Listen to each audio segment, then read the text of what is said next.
So I have managed to get my screen time down to as little as 1 hour 35 per week, when it was previously, embarrassingly, sometimes as high as 12 or 13 hours.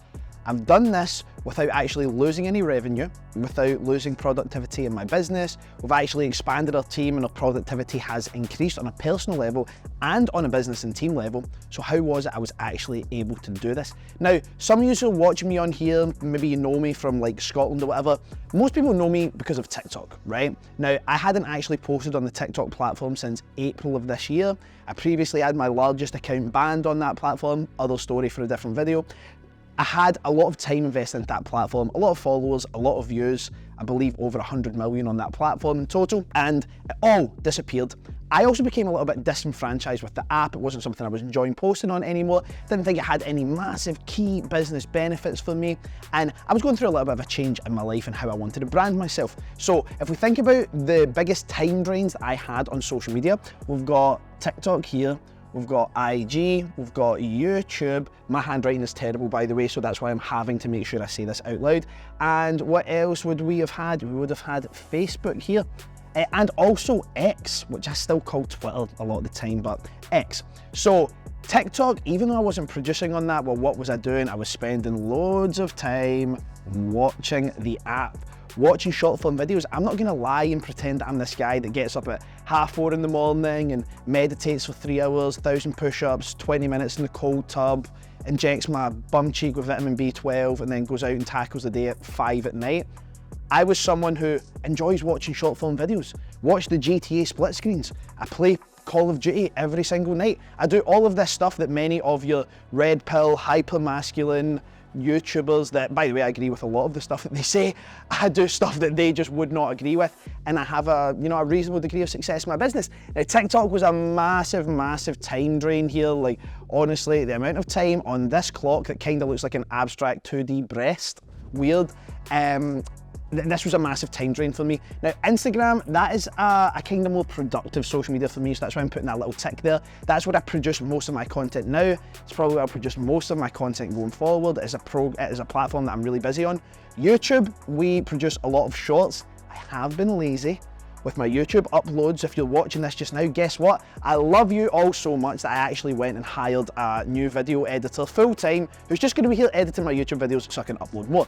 Now, YouTube is, mostly an input channel for me in terms of what we upload, but that's where I watch most of my media. I don't really watch TV, watch a little bit of Netflix because you don't get every single season of Trailer Park Boys on YouTube, so I need to make sure that I'm keeping up with Randy and Leahy and watching that series at least 2 or 3 times per year. Facebook, right?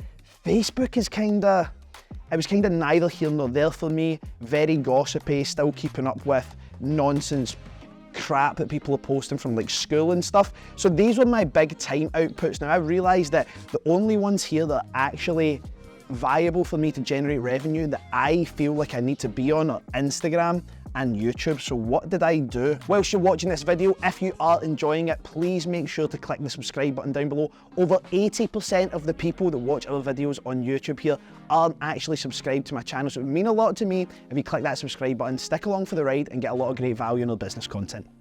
Well, around 3 weeks ago, I completely deleted the TikTok app from my phone 100%, not even thinking about posting on that again. Now, by the way, I could get my social media team to manage that for me. The only platform I actually post on myself is Instagram. I physically click the videos and post on my personal Instagram. Growth Getters Instagram, not me. Young Entrepreneurs Site Instagram, not me. YouTube, not me. LinkedIn, not me. None of these places. I didn't count LinkedIn there, but I literally spend no time on LinkedIn because it's all managed for me. So that one went away. Facebook went away completely. Like, I deleted the complete Facebook app from my phone, the TikTok app from my phone. I've not re-downloaded either of these, right? And I completely, this is gonna be hard to do, to cross out the X app. I'm gonna have to go like this.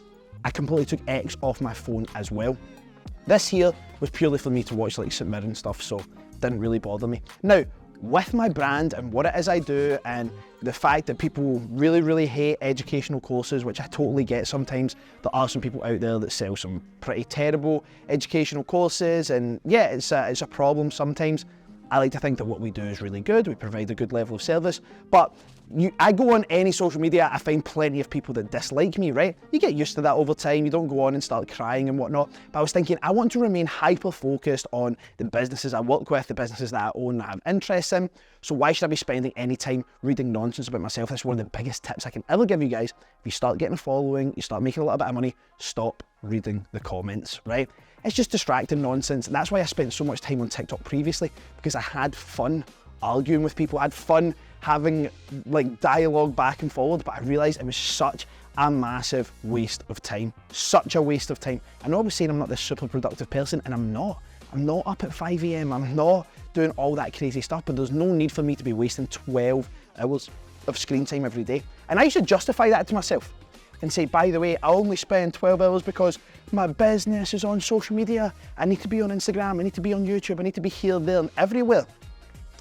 Not strictly true, not for 12 hours I don't, because I need to be building funnels, I need to be recording content like this, I need to be speaking to clients, one-to-one meetings, management meetings, all of these different things. I don't need to be spending 12 hours a day to do this stuff. So I went down by, must be about 75% on average, right? So my screen time went down by 75%. So what did this actually allow me to do? What did I do with the rest of this time free that I was no longer spending on social media? Now, firstly, for the first 48 hours or so, goes to show how crazy and addictive social media can be. I obviously knew exactly where my TikTok app would have been previously and where my Facebook app would have been previously, and you're just doing mindless scrolling on these platforms. When I deleted them, other apps took their place. I was like clicking on Splice, Royal Bank of Scotland app, because that is where they'd moved by the time I'd, deleted those apps. So I would just naturally, anytime I had a spare second, click, oh, I've opened my RBS. Because I was so used to being bored, being like just sitting around doing nothing, that I would then go and find a way to go on TikTok, go on Instagram, go on Facebook, go on all of these things. So for the first 2 or 3 days, yeah, I found it was quite addictive, and I was struggling to not try and navigate to those apps. Now that I'm like 3, nearly 4 weeks into this, I do not miss these apps whatsoever, and the amount of mental clarity I have is incredible. The content that I'm actually taking in each day is far higher quality. The amount of free mental capacity I have, the reduced decision fatigue, what am I going to watch, what am I going to stay on, how do I like this thing, like all of that stuff is completely gone. Now, something else that I started employing on iPhone is a feature called downtime. This is something that at a specific time at night, it locks every single one of your apps. You can choose to have exceptions on some of them. My biggest app that I use most of the time is, my communication app, which is WhatsApp. That's what I use for, I don't use iMessage, I don't use Facebook Messenger, I just use WhatsApp. So at around about 11 PM every single night, depending on if I have any other things I need to do, downtime kicks in. All of my apps are locked until 8 AM the next day. That's not when I wake up slightly earlier, but who is so bad for you just wake up and the first thing you do is look at your phone? And you might have a message that you didn't want to see, or an issue in your business, or a payment that's been declined, or whatever it is, and the first thing you feel when you wake up is like, oh. These phones, this technology is some of the best stuff that has ever happened to us, but also it can be the worst, and doing this stuff is actually pretty hard.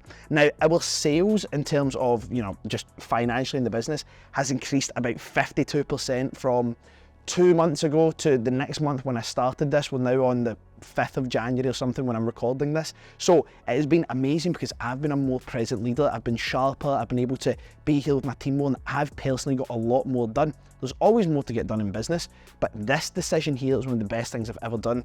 Mental clarity, so much better. No distractions, even stupid stuff like you go on TikTok these days, all you see is bums and boobs and whatever. It's just deliberately trying to distract you from anything that's to do with your business, productivity, education, income, whatever it may be, right? And you're easily distracted by stuff like that because we have instincts, we are animals at the end of the day, right? So stripping that stuff away has allowed me to really take back control of my life, which has been absolutely fantastic. More productive, less time on the screen, less time on the phone, more money being made, and a better mental headspace. There is absolutely zero downside to doing this. Now, if you're someone who's super active in your business just now, here's a little trick that you could use to get off of these apps and stop scheduling your own stuff. Employ a VA.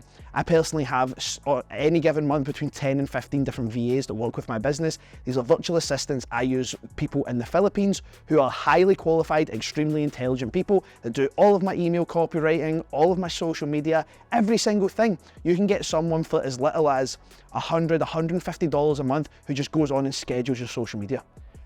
For you guys in the UK watching this, probably most of these people, but you pay them in dollars, that's like 100 quid. 100 quid to get 10 hours plus back every single day, better mental headspace, and more time to actually focus on generating revenue in your business. That right there is potentially the greatest investment you could ever make.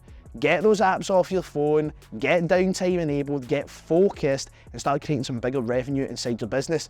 I've done the test for you. It's now your time to go and actually run away with it and see how the results play out in your life and in your organization as well.